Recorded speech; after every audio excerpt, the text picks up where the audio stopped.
Hey everybody, welcome back to my YouTube channel. Thank you so much for watching this video. If you like it, please be sure to like it, comment on it, let me know how you feel about it, and subscribe to my channel and click that little bell at the bottom so you get all the notifications for the recent videos that we post.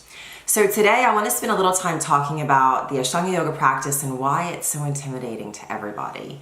I will tell you that 16 years in this industry and having chosen the most intimidating type of practice to teach and to practice, it still blows my mind that people constantly come up against this brick wall when it comes to beginning Ashtanga Yoga. You know, you hear so many things. You hear that you're supposed to know what you're doing when you come to class. You hear that everybody who practices Ashtanga Yoga is advanced. You hear that it's a cult. You hear that people get hurt. You hear that it's just hardcore. You hear so many things. And here's the truth. First of all, it's what you make of it. Second of all, in all of my experience, it is the most self-rewarding practice available. And I'll explain what that means. You have to be accountable for showing up. You have to be accountable for doing the work when you get there, for learning the sequence of postures. And then the benefits start to really come. And the benefits are, well, sometimes darkness, because what practice does is really get you in touch with yourself and it peels away these layers. People say that, what does that mean? It means that it's peeling back all the bullshit. It's peeling back these thoughts of what somebody told you you're supposed to do with your life. It helps you get down to like the basic foundations of like who you are. Who are you? What do you want in life? What are you doing? What are you doing right now? Why are you here? And it helps you kind of re-experience physical issues as well, right? We hold energy, emotions in our body. All of us hold them in different places. So the more that you practice, the more the practice works you.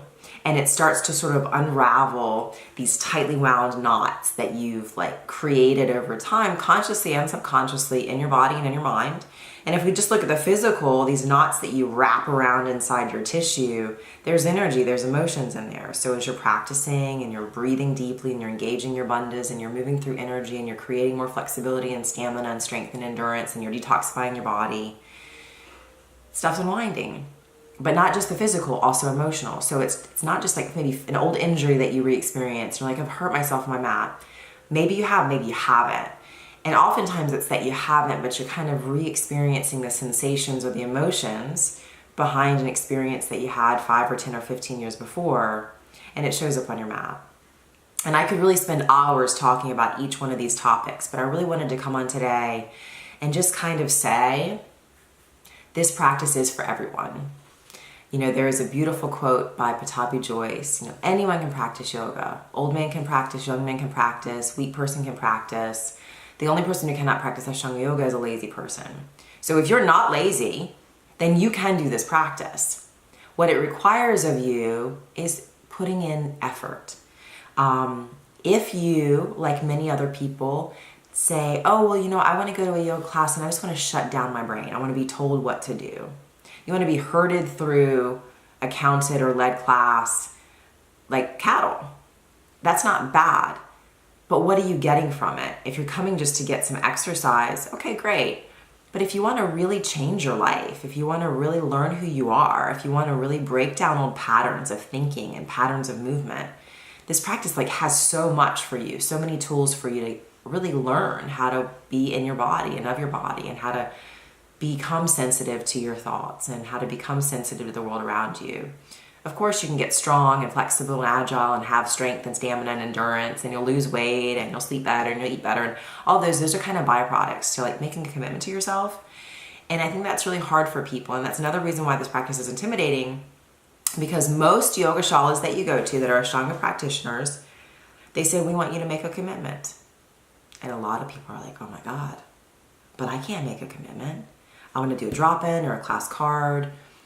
And the reason why most Mysore shalas require commitment is because the only way for you to really see growth and evolution in your own practice is to sort of commit to yourself. It's not committing to me, it's not committing to my studio, although that's part there too, because if you want a yoga teacher to help you, I can offer you some pretty frivolous information, opinions, suggestions, guidance. But the way I'm going to get to know you, to really help you, is to become intimately aware of how you move in space, how you kind of show up every day to your mat. Because if you come every day for a couple of months, you don't have to say a word to me and I know if you feel sad, I know if you feel excited, I know if your body's tired, I know if you're feeling pain in your mind or your body. You don't have to say anything because I get to know you in that way through consistency of you showing up, not even really doing anything, just showing up. Your energy comes every day and shows itself to me. And then I get to learn you and learn what's going on, and then I can help you and I can facilitate space for you. I'm not doing the work. I'm just holding space for you to do the work, but I can also be there to help, kind of hold your hand as you do that work and to reassure you when you feel like you want to quit, because it's not easy. This is one of the hardest types of practice, and it's not because of the physical postures. Yes, the outside world looking into the practice, it looks like a really physically challenging practice, and it is. I'm not going to pretend that it's not. But the real challenge is like looking at yourself. You know, you might have heard the phrase that yoga is a mirror to you or a mirror to your soul. And it is.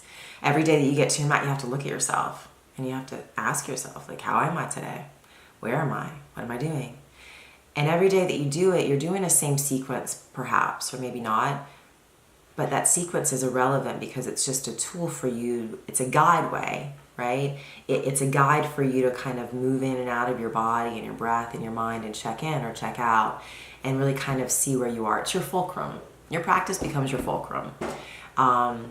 So going back to this intimidation factor, I don't care how old you are. I don't care how young you are. I don't care how heavy you are or how weak you are or how short you are or how tall you are.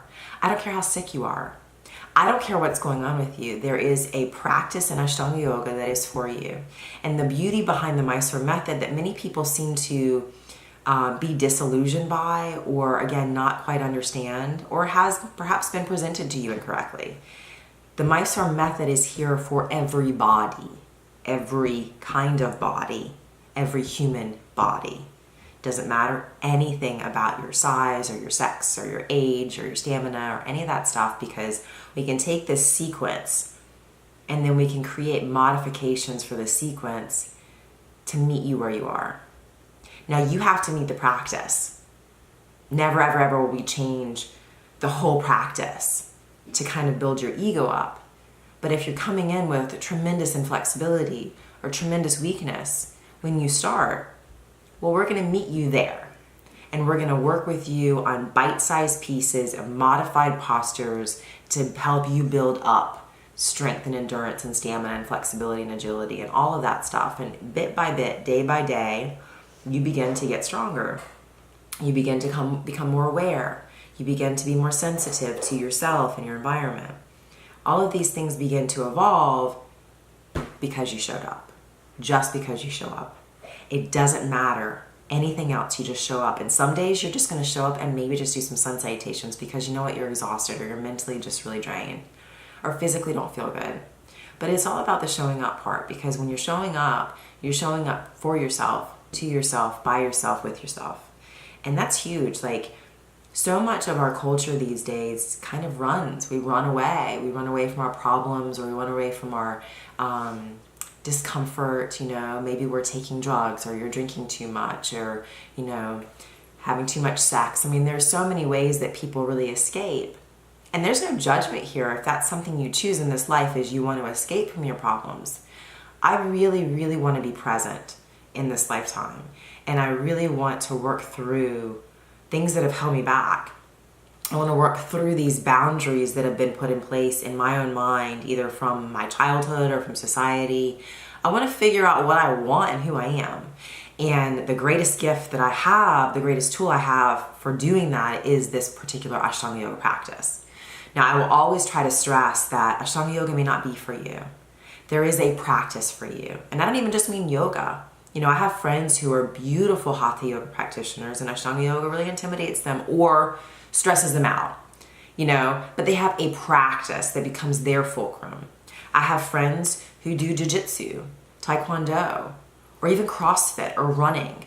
If you have a practice that becomes the fulcrum for your life that helps you stay physically fit and helps you work through your mental struggles, then you're doing really good stuff for yourself. So at the end of the day, if you tried Ashtanga and you really don't feel it's a practice for you, don't give up on finding a practice for you. But if you don't try Ashtanga Yoga because you feel it's intimidating because of something that someone said or a picture or video that you saw somewhere, you're really cheating yourself out of something really beautiful. My practice ebbs and flows on the regular. And as I'm getting older, it's not about pushing for poses. And yes, there are going to be some people in Ashtanga Yoga, in that world of Ashtanga, that you're like, whoa, they're too intense, or they are the most insanely amazing practitioners and have these postures that you'll never achieve. Sure, they're going to exist. You're also going to see huge assholes who practice Ashtanga Yoga, and you're going to see everything in between. But what's really cool is that this practice is for everybody. So you're going to see everybody here, right? And I happen to think that the people who choose a practice, any practice, whether it's Ashtanga or Jiu-Jitsu or Taekwondo or running, anything, we're the people who have a lot of work to do and we choose to do it. I think that everybody has a lot of work to do, but I think that when you really commit to something in this way, you're digging in, like you're digging your heels in and you're like diving head first. And that can be intense sometimes. But you're not alone, and that's another reason why this Ashtanga practice is so beautiful, because there's a community. I know, speaking for myself, and I can't speak for every shala out there, I think, again, with any type of practice or any type of anything, there are extremes to it all. I think that yoga is about balance, ultimately. I think the purpose for me trying to create a daily practice is to create balance in my life. So for me, everything pivots around this idea of balance. And my intention by creating my shala in Orlando is community. And the community is my family. There are people that I love. There are people that I care about. There are people that I want to help. There are people that help me just by showing up. They're giving me a reason and a purpose to do the work that I love. And so, part of this practice of Ashtanga to me is community. It doesn't matter where you are in the world. You can go into a Mysore Ashtanga Yoga Shala and you can do your practice based on whatever your teacher is giving you at home. If you can't get to your studio, you can do your home practice, but you can still check in with your community when you want to. So there are a trillion reasons and things that this particular method really gives to you.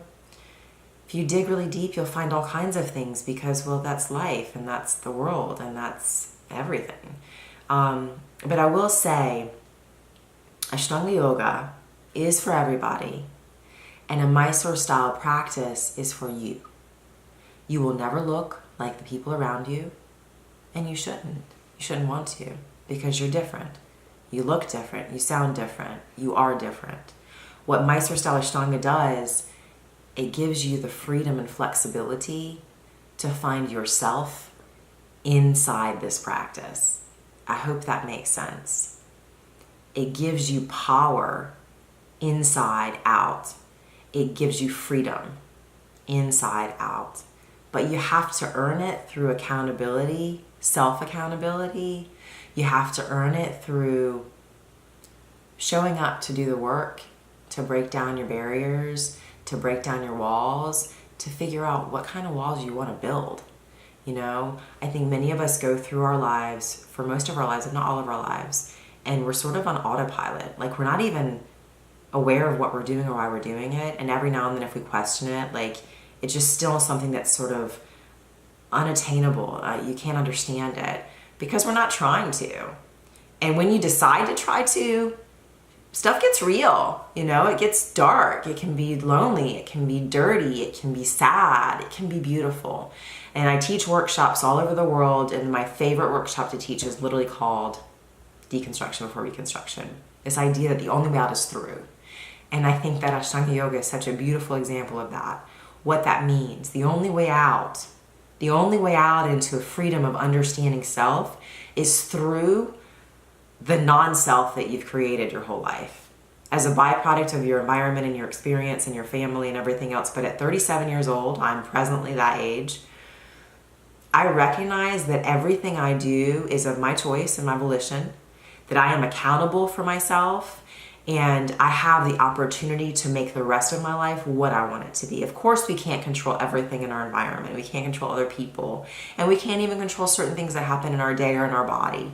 But it is through the power of your mind and the way that you think and the way that you choose to think and the people that you choose to spend your time with and the things that you choose to do with your life. And if you could look at your friend or your family member and say, but I have no control over this, that's not true. You're not stuck in your job. You're not stuck in too much weight on your body. You're not stuck in alcoholism. You're not stuck in a bad relationship. You're not stuck in depression. You're not stuck in sadness. You're not stuck in any city or town that you currently presently live in. Everything is a choice. And if you've realized up until now that you didn't think you had a choice, you do. And this practice for me helped me to understand that, because I used to think that I was a product of my environment, I was a product of my family, and there were many things I had no control over. And you know what? That's incorrect information, and that kept me in a really unpleasant place. And through this practice, I'm continuing to learn that my life is what I choose for it to be. How do you want your life to look? And a lot of times when I ask that to a lot of my clients, they're like, I don't know. Well, you don't know because you don't recognize that you actually have a choice to make that. It's like a life by design, mapping out yourself. So going back to this practice, it's a great tool. It's very liberating. It's hard. It is. But it's not just for advanced people. It's not just for people who can put their leg behind their head. It's not just for the people who weigh 110 pounds. It's not just for the most beautiful people. It's not for anybody. It's for everybody. And if you were to walk into my shala on a regular day, you would literally see ages 19 to 80, every height, every weight, every ability and disability that you could imagine on that floor, on their mat, doing their practice, working on themselves, for the betterment of themselves, which equates to the betterment of humanity. So I personally encourage you, wherever in this world you live, if you're interested in trying yoga and you have not before, seek out Ashtanga. Give it a try. Try it on for size, see how it fits. And you're welcome to reach out to me anytime you want to ask questions about this practice or where to get started. And in fact, if you check out the description box below, there's a link that you can sign up for my free 10-video beginners Ashtanga Yoga course, where I take you through the Surya Namaskar A and B all the way through the standing sequence. It's a great way for you to get started. So if you are in a city or a state or a country that you can't really find Ashtanga accessible to you, please click that link. You just sign up and we'll start sending those videos to your email and your inbox, and you can get started. And every step of the way, I'm accessible to you to answer questions. This is a beautiful practice, and I hope that you'll join me. I hope you'll meet me here. Have a beautiful day.